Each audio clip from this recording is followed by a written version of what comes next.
முதல்ல பல்வேறு குழப்பங்கள் மக்கள் மத்தியிலே இருக்குது. ஏதோ நம்பிக்கையில்லா தீர்மானம் கொண்டு வந்து இந்த ஆட்சியை கவுத்தர போகிறாங்க, இல்லை அவங்கள ராஜினாமா பண்ண சொல்ல போகிறாங்க, அதிமுகவில் நடக்குது இல்லை, எம்எல்ஏ பதவியை ராஜினாமா பண்ண சொல்ல போகிறாங்க, அப்படிலாம் ஒன்றுமே இல்லைங்க. ரொம்ப சிம்பிள். இன்றைக்கி வந்து மே மாதம் 13ஆம் தேதி நம்பிக்கை கோரும் வாக்கை அவர் சட்டசபையில் 144 பேர் ஆதரவோடு நிரூபிச்சிட்டாரு.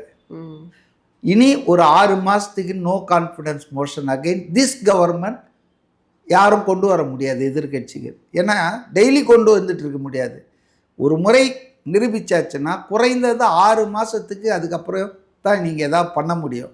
ஸோ இந்த ஆண்டு நவம்பர் டிசம்பர் வரைக்கும் எந்த நம்பிக்கையில்லா தீர்மானமும் இந்த தாவேக அரசு விஜய் அரசின் மேலே எதிர்கட்சிகளால் நினைத்தாலும் கொண்டு வர முடியாது. So that chapter is closed. அப்போ அவங்க என்ன பண்ணுறாங்கன்னா, இது பட்ஜெட் செஷன் தான் வரப்போகுது, வரவு செலவு அறிக்கை பட்ஜெட் கூட்டத்தொடர் தான் இன்னும் ஃபியூ வீக்ஸில் அது தொடங்கலாம்னு நினைக்கிறேன். இப்போ பட்ஜெட் கூட்டத்தொடரில் 2 அட்டெம்ப்ட் பண்ணலாம். ஒன்று என்னென்னா, சபாநாயகர் மீது நம்பிக்கையில்லா தீர்மானம் கொண்டு வரலாம்.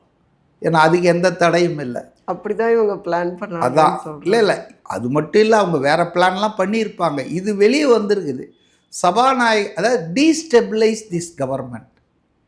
அவங்க மெயின் மோட்டோ என்னன்னா, வழிகள் பல இருக்கலாம், நோக்கம் லட்சியம் என்ன திமுகவுக்கு அதிமுகவுக்குன்னா, இந்த ஆட்சியை அதிகாரத்திலிருந்து துரத்தி விட வேண்டும், அகற்றி விட வேண்டும்.